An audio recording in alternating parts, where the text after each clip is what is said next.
अर्जुन एक साधारण गांव का लड़का बड़े सपनों को लेकर शहर पढ़ाई करने के लिए जाता है। परिवार की आर्थिक स्थिति बहुत अच्छी नहीं होती, इसलिए अर्जुन को पढ़ाई के साथ साथ पार्ट टाइम जॉब भी करनी पड़ती है। अर्जुन मेहनती और ईमानदार था, लेकिन जीवन की कठिनाइयों ने उसे समय से पहले परिपक्व बना दिया था।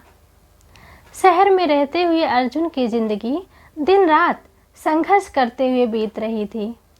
सुबह कॉलेज की क्लास, दोपहर नौकरी और रात में पढ़ाई, यही उसका रूटीन था। इस कठिन दिनचर्या में भी वह अपने परिवार की उम्मीदों पर खरा उतरने की कोशिश कर रहा था।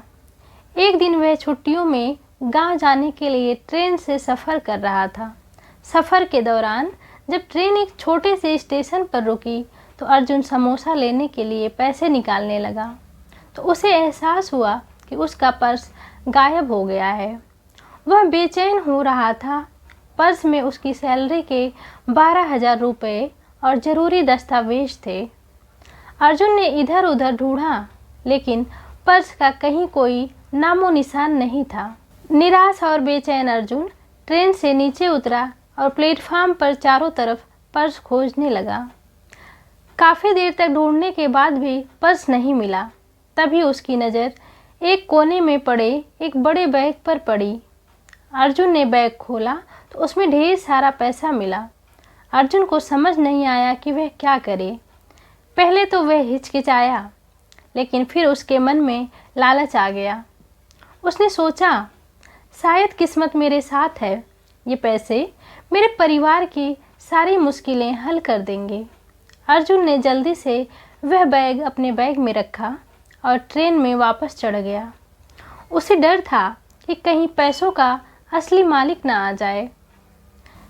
गांव पहुंचने के बाद अर्जुन को परिवार से मिलकर बहुत खुशी हुई, लेकिन उसके दिल में कुछ अजीब सा चल रहा था। वह अपने पर्स की चोरी और मिले हुए पैसे के बारे में सोचता रहा। पैसे को लेकर अर्जुन के मन में द्वंद्व चल रहा था। उसने खुद को समझाया कि यह पैसा उसकी मदद करने के लिए ही मिला है। अर्जुन ने उस बैग में से 80,000 रुपये घर के काम के लिए खर्च कर दिए। बाकी पैसों का भी वह ऐसे ही इस्तेमाल करने की सोच रहा था। इन पैसों के बारे में उसने घर में किसी को नहीं बताया। कुछ दिन बीत गए, छुट्टियां बीत चुकी थीं। अब अर्जुन शहर लौट रहा था। रास्ते में एक प्लेटफॉर्म पर वह पानी लेने के लिए उतरा।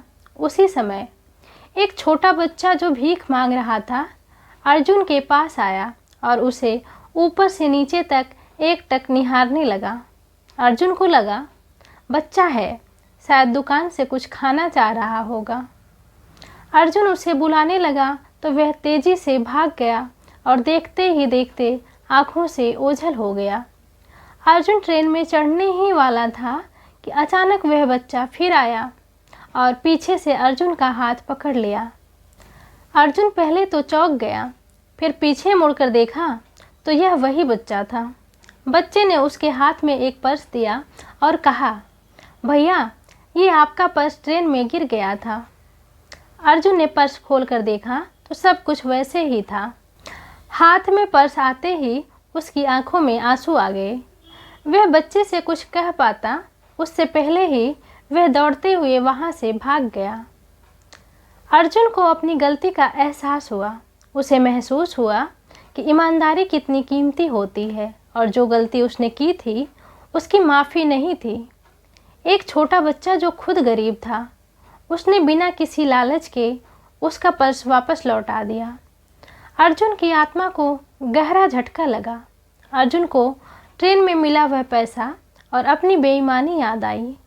उसने तुरंत फैसला किया कि वह इस पैसे को उसके असली मालिक तक पहुंचाएगा। उस बैग में एक एड्रेस मिला।